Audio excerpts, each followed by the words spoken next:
బట్టతలతో బాధపడుతున్నారా? ఆధునితనమైన పద్ధతిలో hair transplantation చేయబడును. Face clinic, Hyderabad.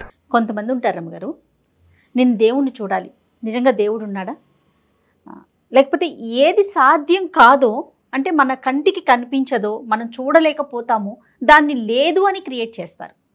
దాని దాకా వెళ్ళే ప్రయత్నం ఉంటుంది చూసారా మధ్యలో, అది చేయలేకపోతారు. అప్పుడు బహుశా నిజంగానే భగవంతుని చూడొచ్చేమో, డైరెక్ట్గా ఒక ఆకారంలో కాకపోయినా వేరే ఒక రూపంలో చూడొచ్చేమో కదా. అంటే నమ్మకం ఉంటే అది నమ్మాలి కదా. ముందు మనకంటూ ఒక నమ్మకం ఉంటే మనం గాఢంగా నమ్మాలి. ఫర్ ఎగ్జాంపుల్ హాస్పిటల్కి వెళ్తారు, ఒక డాక్టర్తో ఏదో మెడిసిన్ తీసుకుంటారు, తగ్గిద్దో తగ్గదో ఏమవుతుందో అని అనుకుంటే అసలు ఆ మందు ఎలా పనిచేస్తుంది? మందు వాడుతూ ఉంటారు కానీ నమ్మకంగా ఉండదు. కానీ ఆ మనిషి మీద నమ్మకం ఉంటేనే కదా మనకు అది పని చేసేది కదా రమ్మగారు. ఎప్పుడు అలాగే ఉంటుంది. మనం ఏదైనా విషయం చెప్పేటప్పుడు మనం ఎంత గాఢంగా దాన్ని నమ్ముతున్నాం అనే దాన్ని బట్టి. ఇప్పుడు భగవంతుడి కథలు చెప్తాం, వింటారు, మనమే చెప్తాం. చెప్పేవాడికి ఒక నమ్మిక ఉండాలా? వినేవాడు నమ్మకంతో వింటాడు, విన్నవాడు నమ్మకంతో వింటాడు, వాడు దాన్ని చూడగలుగుతాడు. చెప్పేవాడికి కూడా ఆ నమ్మకం ఉండాలి. కొన్ని భక్తి కథలు, పారమార్థ కథలు భలే విచిత్రంగా ఉంటాయి. పూర్వం అంటే మధుర నగరం అంటే ఎక్కడ? బృందావనం, మధుర. అక్కడ మధురలో ఒక సంపన్నుడి ఇంట్లో ఏకాదశి నాడు కథాకాలక్షేపం జరుగుతుందట.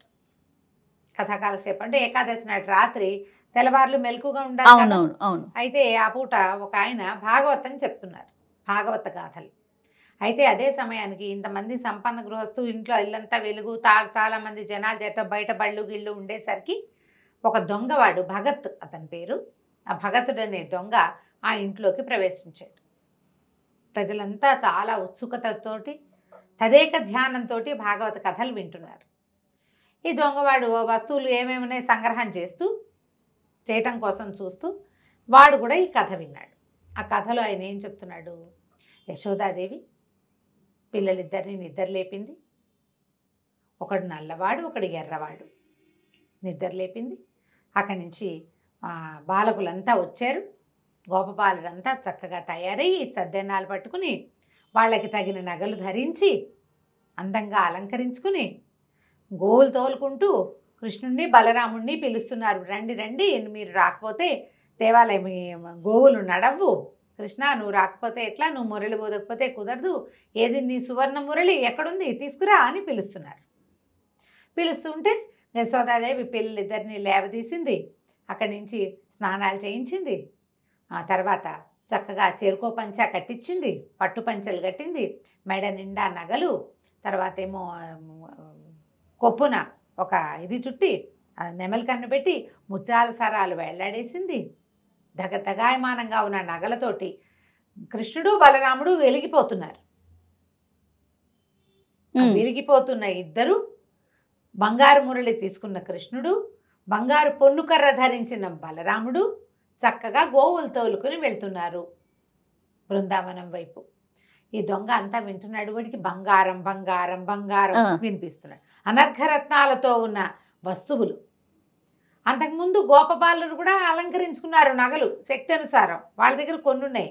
వీళ్ళమ్మే వాడికో పట్టు పంచ, వీడికో పట్టు పంచ కట్టింది. పట్టు పంచలు కట్టగలిగే అంటే నగలుంటాయి వాళ్ళ ఇంట్లో. అవును కదా కదా. పైగా వీళ్ళు ఏమైనా పెళ్లికి వెళ్తున్నారా, పేరెంటానికి వెళ్తున్నారా? గోవులు గాయడానికి వెళ్తున్న పిల్లలకి పంచలు కట్టి పట్టు పంచలు కట్టిందంటే నగలు మంచివి, బోళ్ళు నగలున్నాయని చెప్తున్నాడు. ఆభరణాలు ఇన్ని ధరించారని చెప్తున్నాడు. అంతా విని ఈ ఇంటి వెనకాల ఆ ఇంటి వెనకాల పడ్డం ఎందుకు?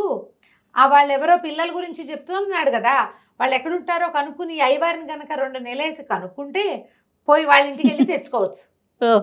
వాడి తెలివది. విన్నాడు విన్నాడు విన్నాడు, మధ్య మధ్యలో కథలోకి వెళ్ళిపోతున్నాడు, ప్రవాహంలోకి. గోవుల్ని ఎట్లా తోలుకెళ్తున్నారు, ఎట్లా ఆడుతున్నారు, ఎట్లా కాళీ మర్దనం చేశాడు, ఏమిటేమిటేమిటో అంతా ఊగాడు ఊగాడు, నిద్రపట్టి ఈ ఇంటి నుంచి ఒక్క వస్తువు తీసుకోవాలి. కాస్త కునుకు పట్టేసరికల్లా 3:30, 4 అయిపోయింది.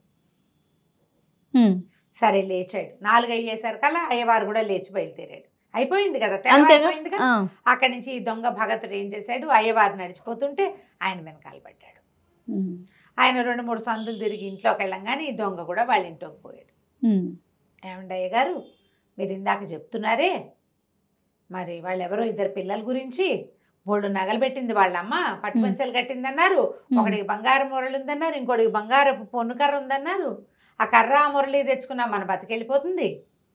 వాళ్ళు ఎక్కడున్నారు, ఆ దారి ఏమిటో, వాళ్ళ ఇంటికి వెళ్ళే దారి ఏమిటి, పోనీ వాళ్ళు వెళ్ళే దారి ఏది, వాళ్ళు ఏ దారిలో వెళ్తారు. ఇంటికి వెళ్తే బాగోదు, పెద్దవాళ్ళంతా చూస్తారు, మళ్ళీ గొడవ అవుతుంది. దారిలో వాళ్ళని ఎక్కడో చోట దారికి వచ్చి పట్టుకుంటా, ఆ పిల్లలు ఎక్కడుంటారు, ఎక్కడికి వెళ్తున్నారో చెప్పండి అన్నాడు. ఈయన నిర్ఘాంతపోయాడు. ఏమిటి పురాణ పురుషుల్ని ఎక్కడుంటారని చెప్తాము, అదే కదా. సరే ఈయన ఏమన్నాడు, బృందావనం ఉంది కదా అక్కడ ఉంటారన్నాడు. బృందావనం వెళ్తున్నారు వాళ్ళు, బృందావనంలో వెనక్కి తాటితోపులు ఉన్నాయి కదా, అక్కడికి గోవులు కాచుకోవడానికి వెళ్తారు అని ఆ పిల్లలిద్దరూ అని చెప్పబోయాడు. అవన్నీ చెప్పకండి, వాళ్ళు ఎక్కడికి వెళ్తారో చెప్పండి, వాళ్ళు మిగిలిన కథ అంతా నాకు అక్కర్లేదు. నాకల్లా నగలు ధరించినటువంటి 2 అబ్బాయిలు, ఒక నల్లవాడు ఒక ఎర్రవాడు, వాళ్ళే కావాలి. మిగిలిన వ్యవహారం వద్దు, మిగిలిన వాళ్ళంతా వద్దు మనకి, వీళ్ళ దగ్గరే బోళ్ళన్నాడు. ఇంతకీ వాళ్ళకి ఏమేమి వేసుకుంటారు, వాళ్ళ ఒంటి మీద ఏమేమి నగలు ఉంటాయంటే ఈయన మెల్లిగా పుస్తకం తెరిచాడు.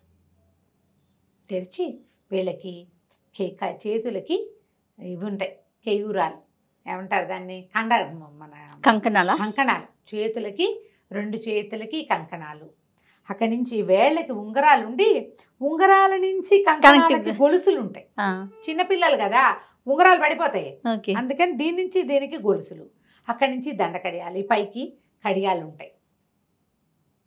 ఆ కడియం కాకుండా ఇట్లా కుచ్చు ముడేసేది వెనకాల కడతారు. అక్కడి నుంచి ఈ కొప్పు వేస్తారు కదా, కొప్పుకి ముత్యాలు వేళ్లాడుతూ ఉంటాయి. చెవులకి కుండలాలు ఉంటాయి, మకర కుండలాలు ఇద్దరికి. మెడలో పైకి ఒక మాలుండి, కిందకి నల్లబ్బాయికి కౌస్తుభమణి ఉంటుంది, ఇంత మణి నల్లవాడికి ఉంది, వాడి కుండల మీదే ఉంటుంది అది. పొడుగాటి ముత్యాల హారాలు, ఈయన ఒంటి మీద ముత్యాలు కనపడతాయి నల్లబ్బాయి మీద. ఎర్రబ్బాయి మీద ముత్యాలు పెద్దగా కనిపించవు, ఆయన కొంచెం తెల్లగా ఉంటాడు, అందుకని ఆయన మెడలో రత్నాల హారాలు ఉంటాయి. కాళ్ళకి కడియాలు ఉన్నాయి, కింద పాంజేబులు పైన కడియాలు. నడువుకి దట్టి ఉంటుంది కదా, దట్టికి కూడా మొలనూలు కూడా బంగారపు మొలనూలే వాళ్ళవి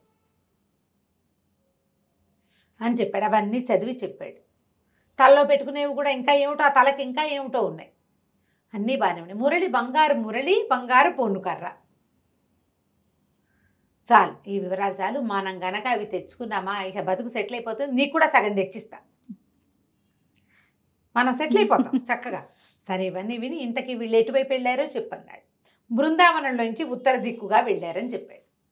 అక్కడి నుంచి వీడు నడవటం మొదలుపెట్టాడు బృందావనం వైపు. మధుర నుంచి బృందావనం వెళ్ళొద్దు, వెళ్ళాడు వెళ్ళాడు వెళ్ళాడు వెళ్ళాడు వెళ్ళాడో వెళ్ళాడు. వెళ్ళిన తర్వాత సరే మొత్తానికి బృందావనం లోపలికి దారి తీస్తే ఓ పక్క నుంచి యమునా నది సన్నగా పారుతూ వెళ్తోంది. చీకటి పడిపోయింది, రోజంతా నడిచాడు.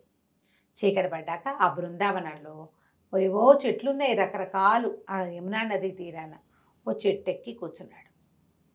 వాళ్ళు చీకటి పడ్డాక వస్తారనుకున్నాడు, లేదా తెల్లారేకి వస్తారు, మనం ఇప్పుడు పడుకుంటాం, రేపు పొద్దున్నే వస్తారు. గోవులు తోలుకునేది పొద్దున, సాయంత్రాలు రారు కదా, పొద్దున్నే వస్తారు. సరే చెట్టు ఎక్కితే కొంచెం మాగన్గా నిద్రపడుతుంటే ఎక్కడి నుంచో మురళీగానం వినపడుతోంది.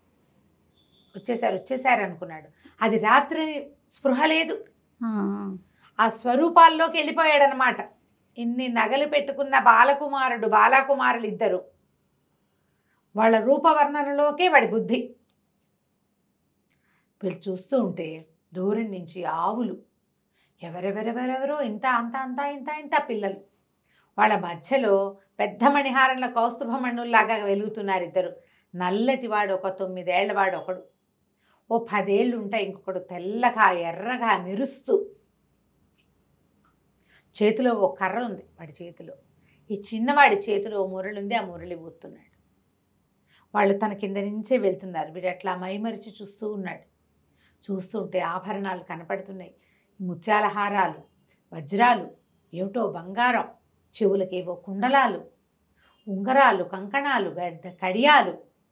నడుస్తుంటే గల్లు గల్లు గల్లుమని పాదాల చప్పుడు వినపడుతోంది. మురళి, దానికి వాయిద్య ఘోష పక్కనున్న తాళంలాగా అవి, ఆవుల గిట్టలు, గోధూళి, ఏమిటో కిలకిలమని నవ్వులు. ఇక అసలు ఒక మైమరిచిపోయాడనమాట. వచ్చేస్తున్నాయి దగ్గరికి. బాగా దగ్గరకు వచ్చాక చెట్టు మించి దూకాడు. దూకి ఆపాడు. ఏ అబ్బాయిలు మీ ఒంటి మీద ఉన్న నగలు ఇవ్వండి. మేము ఎందుకు ఇవ్వాలి, మేము ఇవ్వమన్నాడు నల్లవాడు. ఇవ్వమన్నాడు. మా నగలు నీకెందుకు అన్నాడు. కాదు నాకు కావాలి, నగలు కావాల్సిందే, ఇవ్వం, ఏం చేస్తామన్నాడు. కర్రను చూసావా, ఒక్క పెట్టు పెడతానన్నాడు. ఏది కొట్టు చూద్దామన్నాడు అబ్బాయి. ఈ దొంగ చెయ్యెత్తి ఇట్లా పట్టుకున్నాడు పిల్లాడు. పట్టుకునేసరికల్లా ఒక వెర్రెత్తినట్టు ఒక ఉద్వేగం వచ్చింది వాడికి. స్పర్శ తగిలేసరికి ఆ కృష్ణ స్పర్శ తగలంగానే వాడికి ఒళ్ళు జిగేల్మంది అనమాట. లోపల ఏదో వాడికి అప్పటిదాకా ఏముంది, ఈ వర్ణనలో ఒక మైమరుపు, చూసేసరికల్లా ఇంకో దాంట్లోకి వెళ్ళిపోయాడు. ముట్టుకునేసరికల్లా పూర్తిగా లోపల ఒక విద్యుత్ తరంగంలాగా ఉందన్నమాట. అది ఏమిటో తెలియటల్లా. అక్కడి నుంచి తీసుకో నగలన్నారు. ఇవన్నీ ఎట్లా పట్టుకెళ్ళను నేను అంటే, ఇదిగో పై బట్టని ఏం చేశాడు, దుప్పటి ఉంది వాళ్ళ భుజాల మీద, ఎక్కడైనా పరుచుకుని కూర్చోవటం కోసం కమ్మళ్ళు వేసుకొస్తారు, ఒక దుప్పటి లాంటిది, ఓ దుప్పటి పరిచారు. మొత్తం ఇద్దరు నగలన్నీ తీసి అందులో పోసారు. పొన్ను కర్ర, ఇంత పెద్ద కర్ర కాదు అది, కొంచెం అంతుంది, చేపాటి కర్ర, అదిలించటానికి బంగార పొన్నుంది దానికి.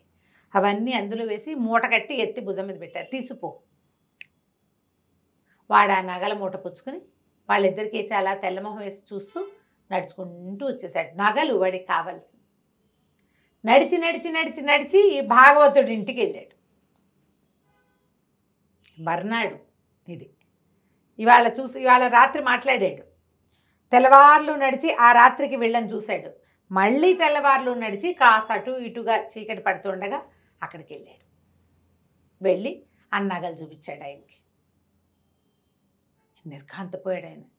ఏమిటి నల్లవాడిని తెల్లవాడిని నువ్వు చూసావా అంటే, చూశాను, ఇంతంత పిల్లలు, భలే అందగాళ్ళు, వాడి కన్నే కన్ను, వాడి నవ్వే నవ్వు, వాడి రూపే రూపు, ఇంతే ఉన్నారు, నువ్వు చెప్పినట్టే అవే నగలు. ఇదిగో పోనీ వీడు చూడలేదంటానికి నగలు కనపడుతున్నాయి సాక్ష్యం. బంగారపు మురళి, మిగిలిన వస్తువులు ఎవరి దగ్గర ఉంటాయి, ఒక మణి, అవి ఎంత ఖరీదు ఉంటాయని మొదట అడిగితే ఆయన కోట్లు చేస్తాయన్నాడు. అవన్నీ దగదగలాడుతూ కనపడుతున్నాయి. ఏది ముట్టుకున్నా ఒళ్ళు జల్లు జల్లు మనిపోతుంది. కాంతిపోయాడు. ఇవే మనకు కావాల్సింది, దీన్నేం చేసుకుంటా, ఇవెందుకు బాబు, నీకు ఇవి ఇచ్చిన వాళ్ళు ఎవరినో నాకు చూపిస్తావా అన్నాడు. నువ్వే కదుటయ్యా చెప్పావు అన్నాడు. నేను చెప్పా కానీ నేను ఎప్పుడు చూడలే, పుస్తకంలోనే చూసా, నిజంగా నేను చూడలేదు, నన్ను కూడా తీసుకెళ్ళాను. సరే పదన్న. నగలన్నీ మళ్ళీ మూట భుజాన్ని వేసుకుని భాగవతుడు దొంగ ఇద్దరు కలిసి బయలుదేరారు బృందావనానికి. చెట్టెక్కి కూర్చున్నారు. ఇదిగో వస్తారు, అదిగో వస్తారు, అదిగో వస్తారు అన్నాడు. గంటలు గడిచాయి. అదిగో వచ్చేసారు అన్నాడు. వచ్చారు, వీడు కనపడ్డే, భాగవతుడికి ఏమీ కనిపించట్లా, దొంగకే కనిపిస్తున్నారు.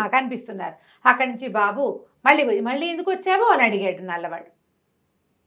అడిగితే నేను భాగవతుడిని తీసుకొచ్చాను, ఆయనకి చూపించడానికి వచ్చాను, నీ నగలు నువ్వే తీసుకో, నాకొద్దు, నగలు తీసుకో, నాకు అక్కర్లేదు, చూస్తే చాలన్నాడు ఆయన.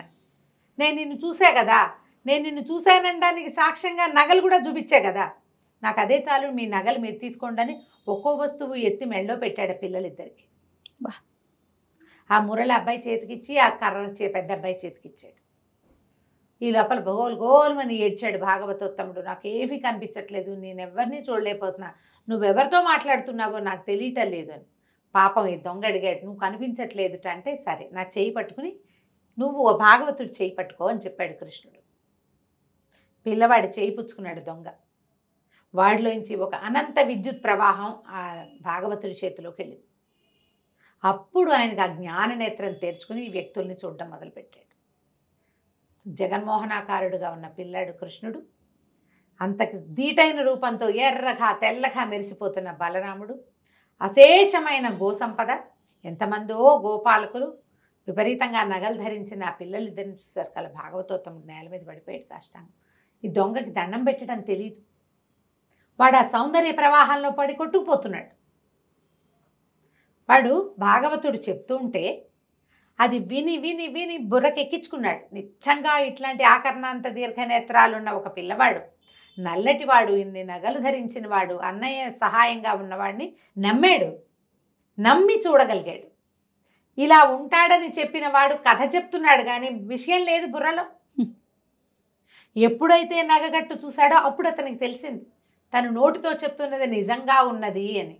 అది సీపవ్వలేదు లోపలికి, ఇంకా కదా. ఇవి పురాణ పురుషులు, వీళ్ళు కిందటి యుగంలో ఉన్నారు, ఇప్పుడు లేరు. ఇప్పుడు ఉండరు. ఇప్పుడు కూడా ఉన్నాడని నువ్వు నమ్మితే కదా నీకు కనపడేది. నమ్మిక లేనిదే ఎట్లా కనపడుతుంది ఏదైనా? ఇక ఆ భాగవతుడు సాష్టాంగ పడిపోయాడు. దొంగ కూడా ఓ దండం పెట్టాడు. ఎప్పుడైతే కృష్ణ పాదాలు ముట్టుకున్నాడో వెంటనే వీళ్ళు మాయమైపోయారు. ఏమీ కనపడలే అక్కడ. ఇద్దరు నడిచొచ్చారు. అప్పటి నుంచి భాగవతోత్తముడు పరమభక్తుడయ్యాడు, దొంగ పరమభక్తుడైపోయాడు. వాళ్ళిద్దరూ కలిసి ఆ బృందావనంలోనే ఎంతకాలమో భగవంతుని గాథలు కీర్తనలు ప్రజలకి తెలియజేస్తూ ఉన్నారు. నమ్మిక ఉంటేనే మనం భగవంతుణ్ణి చూడగలం. నోటితో గంటల తరబడి చెప్పినా సరే ప్రయోజనం లేదు.